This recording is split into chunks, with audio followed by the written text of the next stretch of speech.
Hello दोस्तों, नमस्कार। स्वागत है आपका हमारे छोटे से परिवार एसके स्टडी ग्रो में।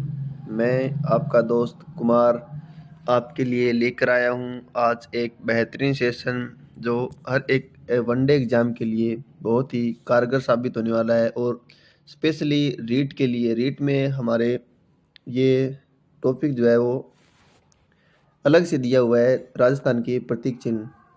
ठीक है दोस्तों, आज का हमारा सेशन रीट और अदर वनडे एग्ज़ाम के लिए बहुत ही कारगर साबित होने वाला है, तो अंत तक मेरे साथ जुड़े रहना। चलिए चलते हैं दोस्तों आपने आज के सेशन में, शुरू करते हैं आज का सेशन। दोस्तों, आज का सेशन अपना राजस्थान के प्रतीक चिन्ह। राजस्थान के प्रतीक चिन्हों में दोस्तों हम सबसे पहले पढ़ते हैं राजस्थान का राज्य वृक्ष। राजस्थान का राज्य वृक्ष किसे कहते हैं? तो दोस्तों राजस्थान का राज्य वृक्ष जो है वो किसे कहा जाता है? खेजड़ी को कहा जाता है दोस्तों। ठीक है, इसे सम्मी भी कहा जाता है। ठीक है, बात करें खेजड़ी की अन्य नामों की, तो इसका वानस्पतिक नाम जो है वो प्रोसोपिस सिनेरिया है। ठीक है दोस्तों, क्या है? प्रोसोपिस सिनेरिया। ठीक है, इसे रेगिस्तान का कल्पवृक्ष भी कहते हैं।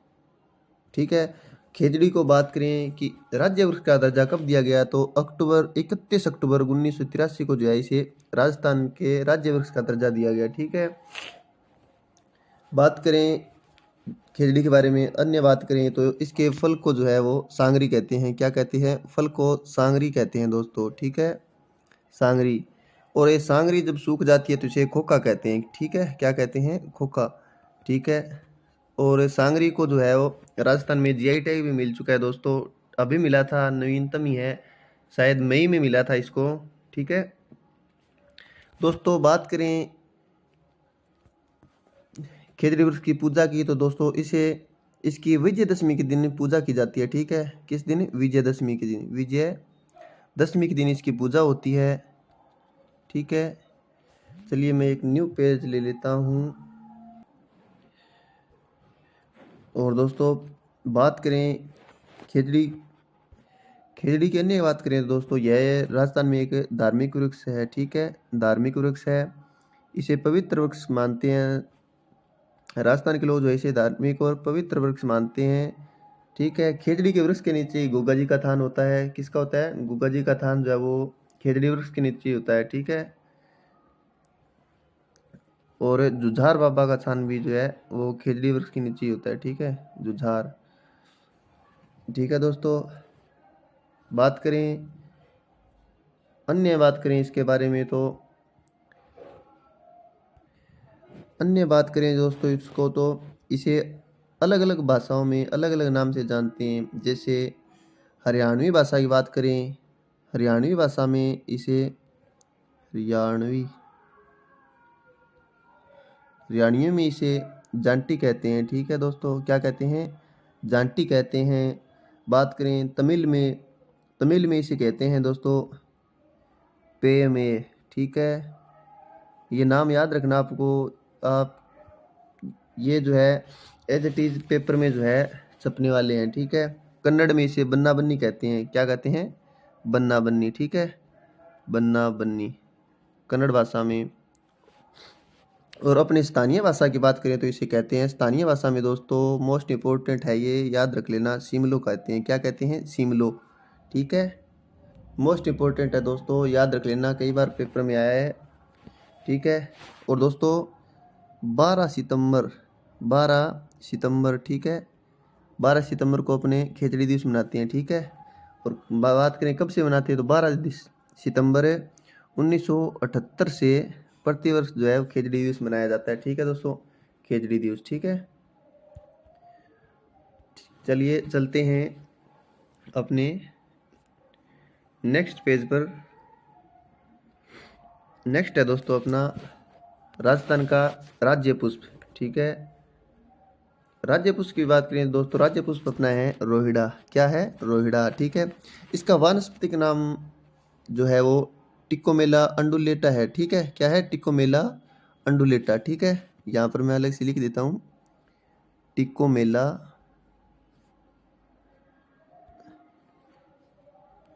टिकोमेला अंडुलेटा, ठीक है, अंडुलेटा, ठीक है। ये अपना राज्य पुष्प है दोस्तों, ठीक है।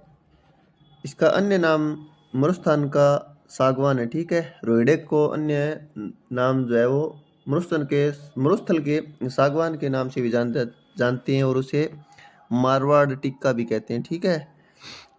रोहिडे को मारवाड़ की राजस्थान की मरुशोभा कहते हैं दोस्तों, ठीक है, याद रखना।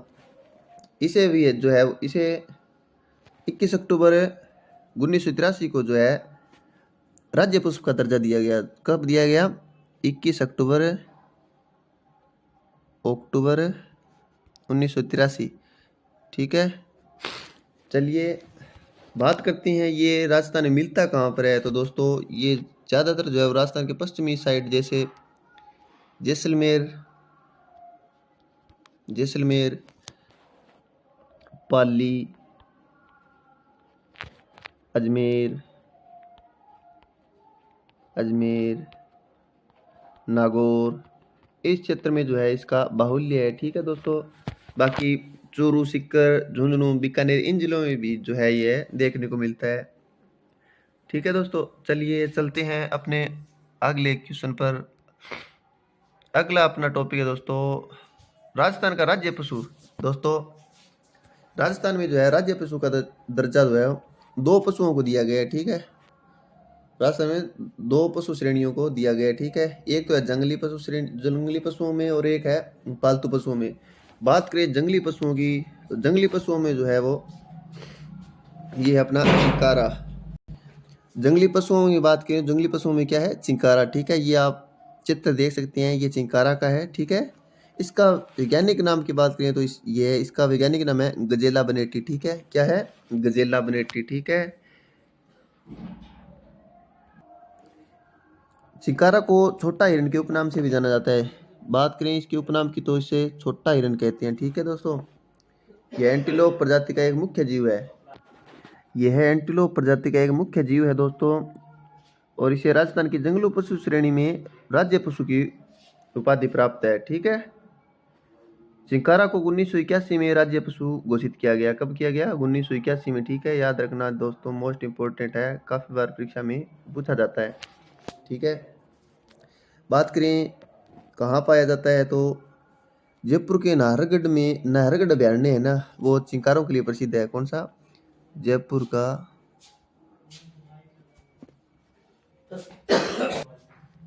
ठीक है दोस्तों, कहाँ पाया जाता है? यह जयपुर के नाहरगढ़ अभयारण्य में पाया जाता है। किसमें? नाहरगढ़ अभयारण्य में चिंकारा मुख्य रूप से पाया जाता है, ठीक है। यह एक शर्मीला जीव है तथा सर्वाधिक राजस्थान के मरुभाग में पाया जाता है, यानी पश्चिमी क्षेत्र में ज़्यादा पाया जाता है, ठीक है। सो बात करें दूसरे राज्य पशु की, दूसरा राज्य पशु है दोस्तों अपना ऊंट। किसी ने ऊंट नहीं देखा है तो देख लीजिए, ऊंट ऐसा होता है, ये चित्र ऊंट का है, ठीक है दोस्तों। ऊंट की बात करें तो ऊंट को रेगिस्तान का जहाज कहा जाता है दोस्तों। क्या कहा जाता है? रेगिस्तान का जहाज। राजस्थान सरकार ने इसे 30 जून 2014 को जो है ऊंट को राज्य पशु का दर्जा दिया दोस्तों, ठीक है, जिसकी घोषणा 19 सितंबर 2014 को बीकानेर में की गई है। लिखा है, आप देख सकते हैं, ठीक है दोस्तों। बात करें सबसे कम और सबसे ज़्यादा किस जिलों में है, तो सबसे ज़्यादा जो है वो बाड़मेर जिलों में है, ठीक है। ऊंट जो है सबसे ज़्यादा किस जिले में है? बाड़मेर जिले में, ठीक है दोस्तों। किस में है? बाड़मेर जिले में। बात करें सबसे कम की, ये सबसे ज़्यादा है। बात करें सबसे कम की तो प्रतापगढ़ में सबसे कम है, ठीक है दोस्तों। कहाँ पर है? प्रतापगढ़, ठीक है। प्रतापगढ़ में क्या है? सबसे कम है ऊंट, ठीक है। ठीक है दोस्तों, बात करें ऊँटों की नस्लों की। एक मिनट न्यू पेज ले लेता हूँ। ऊँट की नस्लें, तो ऊँट की नस्लें जो है वो है दोस्तों, नाचना ऊँट है, नाचना है, ठीक है। जैसलमेरी है, जैसलमेरी, ठीक है। अलवरी है, ठीक है। सिंधी ऊँट है, सिंधी, ठीक है। और एक है अपनी बीकानेरी नस्ल, ठीक है, बीकानेरी, ठीक है, बीकानेर नरमा भी है दोस्तों, ठीक है। ये नस्लें हैं दोस्तों, प्रमुख नस्लें हैं, ठीक है। बात करें ऊँटों के बारे में, अन्य बात करें तो अन्य में ऊँटों के देवता दोस्तों पाबू जी है, ठीक है, पाबू जी, ठीक है दोस्तों। पाबू जी को जो है ऊँटों के देवता कहा जाता है, ठीक है। ऊँट पालक जाति की बात करें तो रेबारी, ठीक है, रेबारी, ठीक है, इन्हें ऊँट पालक जाति कहा जाता है दोस्तों, ठीक है। राजस्थान में ऊँट लाने का श्रेय पाबू जी को दिया जाता है दोस्तों, ठीक है। ऊँट की खाल पर चित्रकारी की जाती है दोस्तों, बहुत ही सुंदर चित्रकारी की जाती है, इसके लिए बीकानेर का उस्ता परिवार प्रसिद्ध है। और जो ऊँट की खाल पर चित्रकारी की जाती है उसे उस्ता कला कहते हैं दोस्तों, ठीक है, उस्ता कला। उस्ता कला को जीआई टैग भी मिला है दोस्तों, क्या मिला है, जीआई टैग भी मिल चुका है, ठीक है। बात करें अन्य तो अन्य दोस्तों ऊँट ऊँट की खाल से जो ठंडे पानी के जल पात्र बनाए जाते हैं उन्हें कोम्पी कहा जाता है, ठीक है, क्या कहा जाता है, कोम्पी या कोप्पी, ठीक है, कोम्पी या इसे कोप्पी कहा जाता है दोस्तों, ठीक है। और ऊँटनी के दूध में जो है विटामिन सी है ना, विटामिन सी भरपूर मात्रा में पाया जाता है दोस्तों, ऊँटनी के दूध में विटामिन सी भरपूर मात्रा में पाया जाता है, ठीक है। और बीकानेर में उरमूल डेयरी जो है भारत की एकमात्र डेयरी है, ठीक है, कौन सी, Urmul dairy, Urmul Urmul dairy, dairy dairy Bikaner, ठीक है, बीकानेर ये एकमात्र डेयरी है जिसमें ऊँटनी का दूध मिलता है, ठीक है दोस्तों। बात करें ऊँट के श्रृंगार की तो ऊँट के श्रृंगार में जो है गोरबंद गीत गाया जाता है दोस्तों, कौन सा, गोरबंद गीत, ठीक है, गोरबंद। और गोरबंद जो है ये एक आभूषण भी है जो ऊँट के गले में पहनाया जाता है, ठीक है दोस्तों। ऊँट के नाक में जो आभूषण डाला जाता है उसे गिरवाण कहते हैं दोस्तों, जो इस प्रकार से बना होता है कुछ, मैं आपको बनाकर दिखा दूं, ऐसे होता है कुछ, ठीक है, जिसमें मोरी लटकी होती है, इसे गिरबाण कहते हैं दोस्तों, ठीक है, गिरबाण आपने भाषा में कह दिया नहीं, मोरी लटका है, ठीक है, बाई गिरबाण में लटका है, ठीक है। चले चलते हैं अपने अगले बिंदु पर। अगला बिंदु है दोस्तों अपना राजस्थान का राज्य पक्षी, ठीक है दोस्तों, क्या है, राजस्थान का राज्य पक्षी दोस्तों, राजस्थान का राज्य पक्षी जो है वो गोडावण है, क्या है, गोडावण, ठीक है दोस्तों। बात करें इसके वैज्ञानिक नाम की तो इसका वैज्ञानिक नाम है दोस्तों, वैज्ञानिक नाम इसका एडियोइट नाइग्रिस, ठीक है। बात करें उपनाम की तो उपनाम है दोस्तों सोहन चिड़ी, शर्मिला पक्षी, हुंकड़ा, गुरियन। गोडावण को जो है 1981 में राजस्थान का राज्य पक्षी घोषित किया गया दोस्तों, ठीक है, ये अंडरलाइन किया आप देख लेना, 1981 में से राजस्थान का राज्य पक्षी घोषित किया, ठीक है दोस्तों। बात करें कहाँ मिलता है तो दोस्तों ये राजस्थान के मरु उद्यान सोरसन 12 अजमेर के सोकलिया क्षेत्र में पाया जाता है, ठीक है दोस्तों। राजस्थान का मरु उद्यान सोरसन 12 और अजमेर के सोकलिया क्षेत्र में पाया जाता है, ठीक है दोस्तों। ये IUCN की संकटग्रस्त प्रजाति जो है उनकी रेड डाटा बुक्स में भी इसे जो है अंकित किया गया है दोस्तों, गंभीर रूप से संकटग्रस्त श्रेणी में आता है, ठीक है। और भारतीय वन्य जीव संरक्षण अधिनियम की 1972 की अनुसूची 1 में शामिल किया है दोस्तों, इम्पोर्टेंट है, आप इसे अंडरलाइन कर लेना, ठीक है, ये इम्पोर्टेंट है। उन भारतीय वन्य जीव संरक्षण की अधिनियम भारतीय वन्य जीव संरक्षण अधिनियम 1972 की अनुसूची 1 में इसे रखा गया है, ठीक है। यह सर्वाहारी पक्षी है, ठीक है, और ये गेहूं, ज्वार और बाजरा आदि अनाजों का भक्षण करता है, ठीक है। और टिड्डे भी खाता है, कीट भी खाता है, सांप, छिपकली, बिच्छू ये सभी खा लेता है, यानी सर्वाहारी है, ठीक है। चलिए चलते हैं अपने अगले बिंदु पर। अगला बिंदु है दोस्तों अपना राजस्थान का राज्य खेल, राज्य खेल है दोस्तों अपना बास्केटबॉल। राजस्थान का राज्य खेल बास्केटबॉल है। ठीक है दोस्तों, इसे 1948 में राज्य खेल घोषित किया गया था। ठीक है दोस्तों, इस खेल में 5 सक्रिय खिलाड़ी होती हैं। ठीक है, 5 सक्रिय खिलाड़ी वाली 2 टीमें होती है। ठीक है, बीच में नेट होती है और ये एक गोल सा होता है। इस खेल को नियंत्रित करने वाली संस्था अंतर्राष्ट्रीय बास्केटबॉल संघ, इंटरनेशनल बास्केटबॉल संघ, फीबा है। ठीक है, कौन सी है? फीबा है। और फुटबॉल की कौन सी है? फीफा है। फुटबॉल की कौन सी है? फीफा। फीफा फुटबॉल की है और फीफा जो है ये बास्केटबॉल की है। ठीक है, ये फुटबॉल की है फीफा। ठीक है दोस्तों, चलिए चलते हैं अपने अगले बिंदु पर। अगला बिंदु है दोस्तों अपना राजस्थान का राज्य गीत। दोस्तों, राजस्थान का राज्य गीत जो है वो है केसरिया बालम। ठीक है, यह लोकगीत डोला मारू की प्रेम कहानी से जुड़ा है। किससे जुड़ा है? डोला मारू की प्रेम कहानी से जुड़ा है दोस्तों। ठीक है, इस गीत को सर्वप्रथम उदयपुर की मांगी बाई ने गाया था। ठीक है दोस्तों, मोस्ट इंपोर्टेंट है, किसने गाया? उदयपुर की मांगी बाई ने गाया था। ठीक है, इस गीत को अंतर्राष्ट्रीय स्तर पर बीकानेर के अल्लाह जिलाबाई के द्वारा गाया गया था। ठीक है, इसे हमें राजस्थान की मरु कोकिला भी कहते हैं। अल्लाह जिलाबाई को राजस्थान की मरु कोकिला भी कहते हैं दोस्तों। ठीक है, ये आगे लिखा है ना, अल्लाह जिलाबाई को राजस्थान की मरु कोकिला और बाई जी के नाम से जानते हैं। याद कर लेना दोस्तों, ये काफ़ी बार एग्जाम में आता है। ठीक है, इस गीत को मांड गायकी में गाया जाता है। शैली पूछे इस गीत की केसरिया बालम की, तो ये मांड गायकी शैली का है। ठीक है दोस्तों,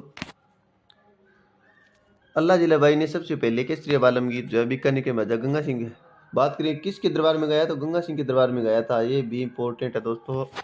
ठीक है, नोट कर लेना आप इसको।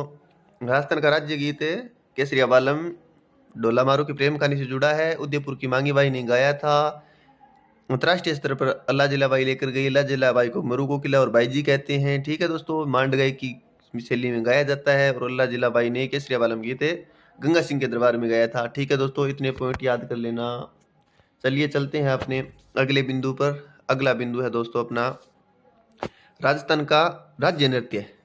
दोस्तों, वेरी वेरी इंपॉर्टेंट क्वेश्चन है, काफ़ी बार क्वेश्चन में छपता है, ये सीधे सीधे छपता है। राजस्थान का राज्य नृत्य घूमर है। ठीक है दोस्तों, यह एक परंपरागत लोक नृत्य है। ठीक है दोस्तों, परंपरागत लोक नृत्य है, केवल स्त्रियां करती है। मोस्ट इंपॉर्टेंट बात है दोस्तों, केवल स्त्रियां करती है। कौन करती हैं? केवल महिलाओं के द्वारा किया जाता है। ठीक है, किन के द्वारा? महिलाओं के द्वारा। एक मिनट,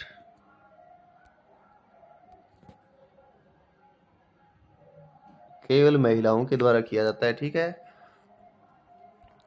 इस नृत्य में महिलाएं एक बड़ा घेरा बनाकर अंदर बाहर जाते हुए नृत्य करती हैं। ठीक है, और कब किया जाता है? तो विवाह और त्योहार के अवसर पर किया जाता है दोस्तों। लगभग विवाह और होली के अवसर पर किया जाता है, ये मानो आप। ठीक है, विवाह और होली, एक मिनट, विवाह और होली के अवसर पर किया जाता है। ठीक है दोस्तों, कब किया जाता है? विवाह और होली के अवसर पर। ठीक है दोस्तों, चलते हैं अपने अगले बिंदु पर। अगला बिंदु है दोस्तों अपना राजकीय मिठाई। राज्य मिठाई जो है वो, इसका दर्जा जो है घेवर को दिया है दोस्तों। ठीक है, किसे दिया है? घेवर को। एक मिनट, ठंड लग गई दोस्तों। ठीक है, घेवर डिस्क के आकार का होता है दोस्तों, यानी ये राउंड शेप में होता है। ठीक है, कैसा होता है? ऐसे राउंड शेप में होता है। ये आप पिक्चर देख सकते हैं, ये घेवर की है। ठीक है, यह केवल उसमें प्रसिद्ध है। अधिकतर त्योहारों जैसे मकर संक्रांति, गणगौर, रक्षाबंधन के दौरान बनाया जाता है। ये कोई ज़्यादा इंपॉर्टेंट नहीं है दोस्तों। इनकी जयपुर की, हाँ ये इंपॉर्टेंट है। ठीक है, देखिए जयपुर की, एक मिनट, हाँ